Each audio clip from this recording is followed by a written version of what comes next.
All right, guys, we are back in my garage for another video, and today we're going to be comparing off-the-shelf maps and custom tunes, and in particular trying to answer the question, is a custom tune worth it?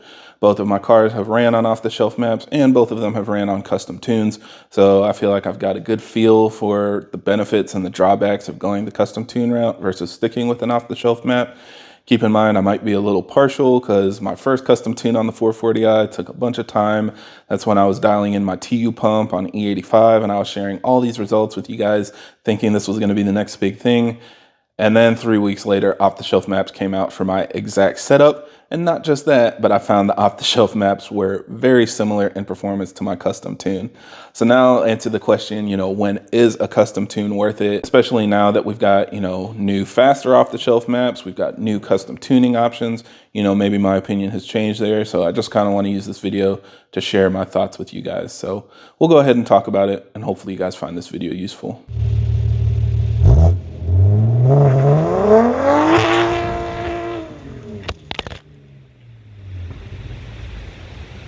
Now, as always, for everybody that's new to the channel, I create these videos to help keep you updated on the latest developments in our community, as well as discuss technical topics so that we have a better understanding of how our engines work. So if you're interested in more videos like that, be sure to subscribe because there will be a lot more coming out in the future. So first of all, let's talk about the difference between an off-the-shelf map and a custom tune.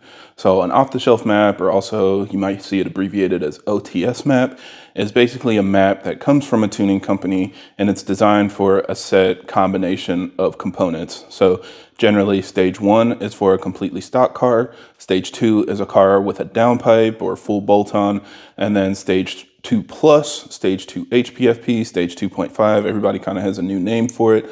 But that is for the Gen 1 vehicles that are running a Gen 2 high pressure fuel pump. So if you have a TU pump, then you can run the Stage 2 Plus map.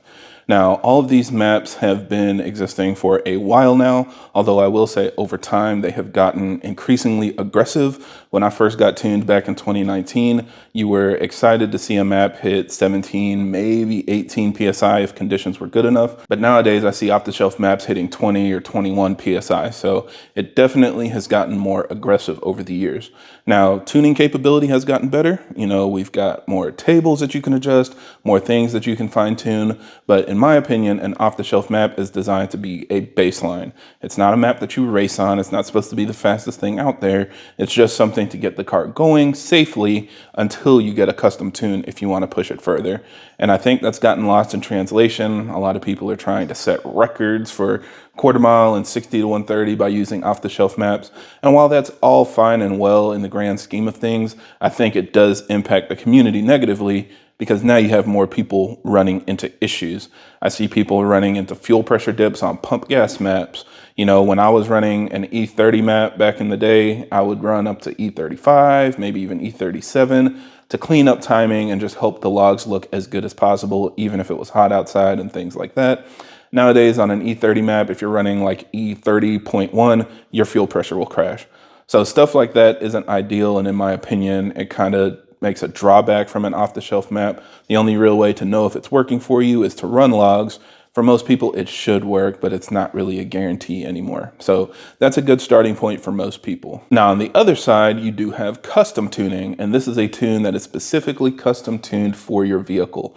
Now, this works great because regardless of the fuel, the turbo, whatever you're running, you can get it custom tuned. Even if you have auxiliary fueling set up through a tool like Motive Reflex, you can get that tuned in combination with your flash to make it all work in harmony. So it's a really great solution for somebody that wants to get the absolute most performance out of their car, have the cleanest logs and just the best consistency. But this also does have drawbacks as well. For example, if you go on Black Friday and get a turbo upgrade and get your car tuned over winter, in summer, it's probably not going to perform the same. You're probably going to see more timing corrections and issues as things get hotter. So it is something that I still recommend monitoring as you go through different conditions. Maybe you travel somewhere and pump gas at a different fuel station that has different quality fuel. all of that can have an effect on how your car performs.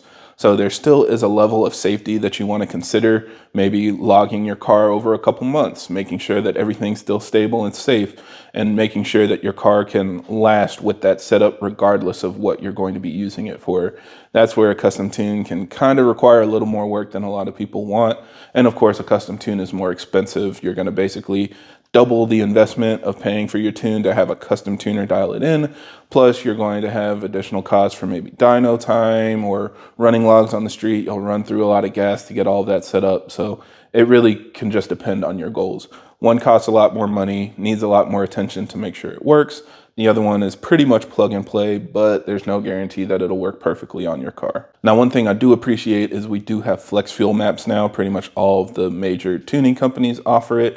So you can plug in a flex fuel kit, and that will allow you to run any mix from pump gas to full E85 and theoretically even up to E99, and your car should run safely. Again, on an off-the-shelf map, this is set up as a baseline, so test it, make sure it's working for you. On my car, it worked great. But if you are having issues, then you can get a custom flex fuel tune that follows the same methodology. So you'll dial in stuff on pump gas, dial it in on an ethanol mix, full E85, and your tuner will scale that through the range so that your car will always work regardless of what mix you're running. So now, when is a custom tune worth it? And for me, in my opinion, a custom tune is not worth it on stock turbo for a Gen 1 car, particularly because our turbos just run out of steam so quickly. A lot of people that try to push it on a custom tune end up blowing their turbo and having other issues. Our cars just can't make much more power compared to what an off-the-shelf map does. Now, if you have something specific to your stock turbo setup that isn't designed in an off-the-shelf map, or maybe you're one of those people where the off-the-shelf map isn't working well for you, then a custom tune might be useful. So for example, if your fuel quality is really bad, if you're getting a lot of excessive timing corrections and stuff like that, then maybe a custom tune is right for you.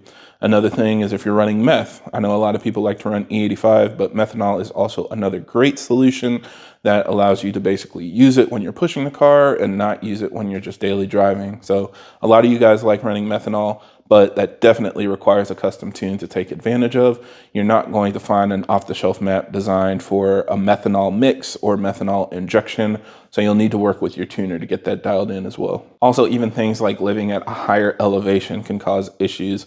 Most of you guys that live at higher elevation also struggle to get good quality fuel, so kind of both of those go hand in hand. But if you live in an area like that where the air is really thin, maybe you want a custom tune so you can run a little more boost or just take advantage of the best you can get out of those conditions so that your car can reach your goals.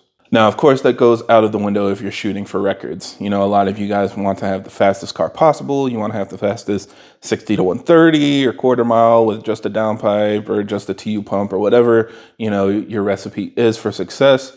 Feel free to get a custom tune in that scenario. You definitely can squeeze out a little bit more torque.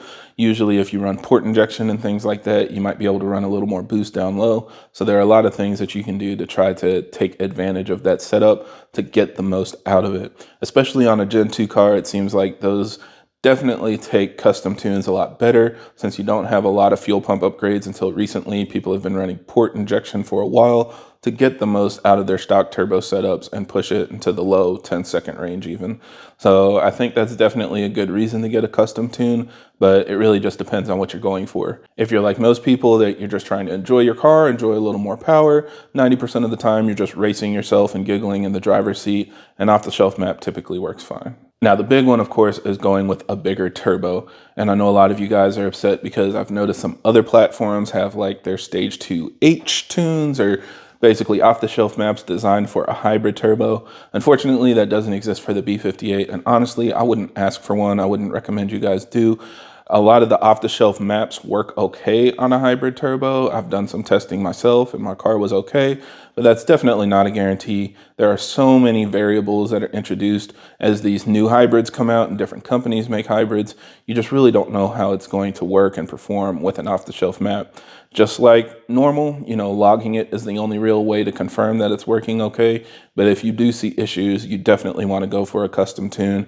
And in my opinion, that's when it makes the most sense anyway. If you're you're upgrading your turbo on an off-the-shelf map, it'll probably be a little bit faster, but you still are leaving a lot of capacity on the table that you can take advantage of with a custom tune. So yeah, definitely with a big turbo, I recommend going with a custom tune, regardless of what fuel you're running. Also keep in mind, some companies don't even offer off-the-shelf maps. Primarily in our groups, Ecutech is the main one people are concerned with.